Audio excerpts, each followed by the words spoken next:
Oh, I'm so glad to make this video. I'm so glad. This is how it should work. Okay, you ready? Let's do it. In some of my videos, when you roll over the subscription button, if it's a spotlight annotation, flash media capable device, you may see the phrase truth to make things better, the Nutnfancy project. This is a great case study of that. It is a painful process. It is an inconvenient process for some people. They don't like it.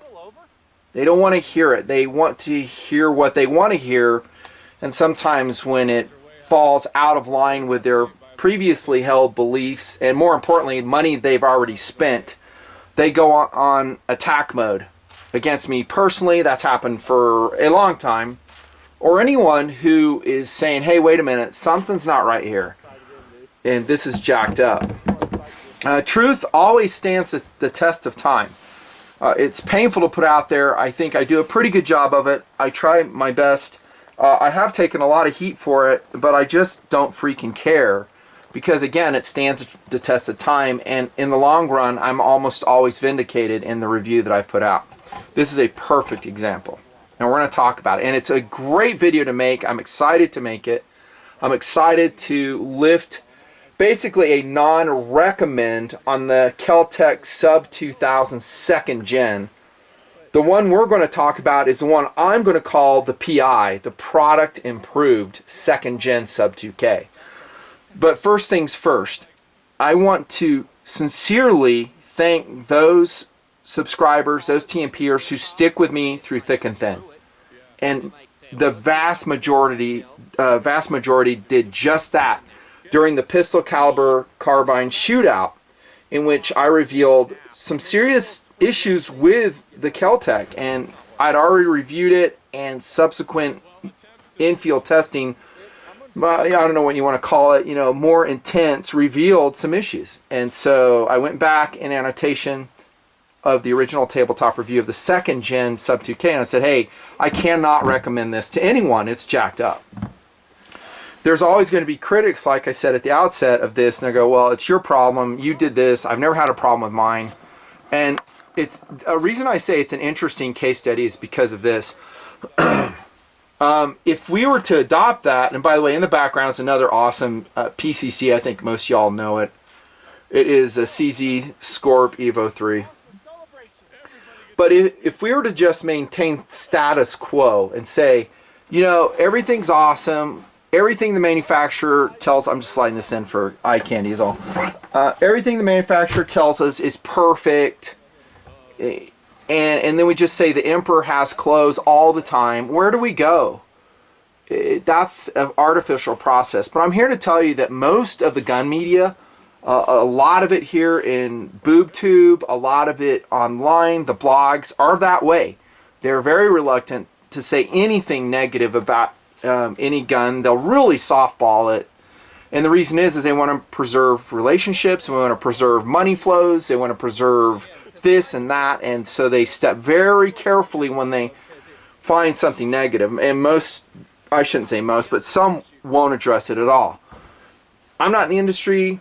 I'm an outsider. I've always said that, and I love that. I relish it, and it allows me a lot of freedom to speak freely for the good of the audience, for the good of the products, and that's it. And thank you to TNPrs who they just trust my judgment and say, hey, listen, if he says it's jacked, he ain't lying.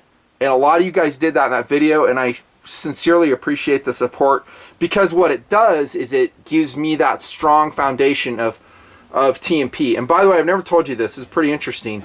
TNP is not just me and the crew. It is actually you guys. So Nutnfancy plus the audience is the Nutnfancy project.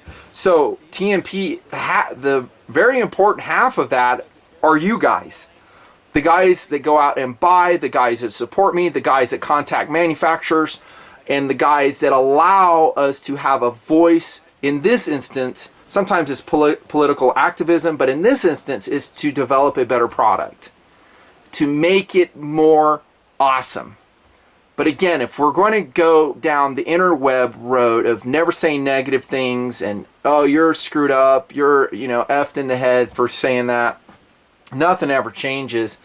And I just don't play that. So welcome to the very short, updated tabletop review of the KelTec Sub2K 2nd Gen PI product improved.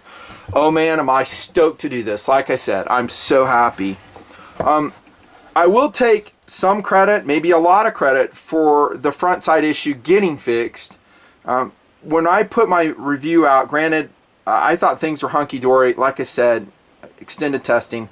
But then, like I will always do, if I find out something's jacked, I go back and I put the word out. One way or another, I'm going to put the word out. Say, whoa, I found this out. It's going to be on Twitter. It's going to be an annotation. And in that case of the pistol caliber carbine shootout, it's going to be in that video. And at the time, no one was talking about the front side on this. Nobody. No blogs, no written media. I didn't see any YouTube videos on it. And so, again, I go through that uncomfortable process of being the lone man in the wilderness saying, hey, this is messed up. I cannot believe they designed it like this. And I love KelTec. I think they're an innovative company. And I've given them a lot of good press. And actually, I've given them a fair amount of bad press, too, just like with this gun. I think the CMR is still under a non-recommend right now. And maybe I lifted on that in subsequent testing and subsequent product improvements. If you did not see the pistol caliber carbine shootout, I'll annotate at the top. If you're interested, go watch it. And what basically was the problem is the front sight was completely dicked.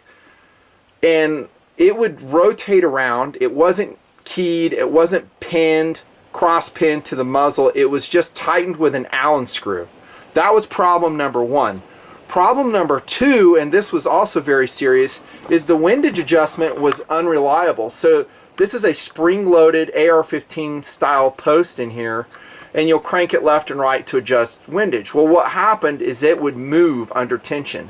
And so we would tighten the barrel down, we'd adjust the windage, and then lo and behold, we couldn't get zero. And we spent like half an hour out there trying to fix the gun. And I just said, dude, this is dicked. I can't believe they put it together this way. And I recommended at the time they mill a key slot in here and improve it. Improve the whole front sight. Additionally, we had a red dot sight mounted to this forend. And the forend wasn't tight. So it was moving around. So we couldn't shoot with iron sights. We couldn't shoot with the red dot sight, even though we tightened it up. And those were very serious issues in my mind. Very serious issues. Because it made the gun, as you can imagine, unshootable. So fast forward a period of time to now, and I happened upon one, and thanks to Gunnies gun store in Orem, Utah, and they were kind enough to loan me one to bring to the tabletop to shoot to spread the news. And actually, I'm going to buy this one from them as well. That's how much I like it. That's how much it has been improved. In shooting, I detect the front sight is completely fixed. That's the bottom line. Okay, so there's no movement. I cannot grasp this sight and twist it. It has been locked in. They've changed the whole front on it. And I'm sure there's probably all kinds of information of exactly what they did. I don't think most guys are interested other than, hey, it's fixed. It's reliable now. Now, what I didn't do with this PI version is I didn't go out and run. I don't have time or actually interest to run like 500 rounds through there. And that's a lot of money I'm not spending. So we didn't put like a ton of rounds, probably only about 5 magazines worth. But from what I saw, it looked good. And I zeroed it shooting irons only, and the windage worked well too. They improved the spring, they improved the detent, it seems, and it's fixed. Also, the forend is tight. No movement at all. I mean, it is completely locked on to the point where I think you probably could run a red dot on it and it won't wander. So, big thanks again to the audience who supports me in telling inconvenient truth like this. And also big thanks to KelTec who listened. Not just to me, it was other people saying it after that video came out. And thanks. So KelTec continually upgrades their products. I know they have kind of a hit and miss reputation with a lot of people. Sometimes that's deserved. I hear what you're saying. I mean, I'm not going to say, you know, they're perfect. Every company I work with, though, I'll tell you this, they're kind of weird.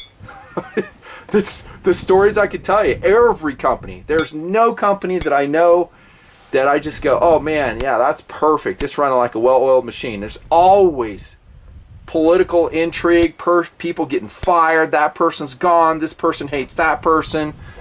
Holy crap, I've just distanced myself from it. That's one reason I go so light on the SHOT Shows crap, because I don't want to be around it. I just stay aloof, stay independent, and keep the show going.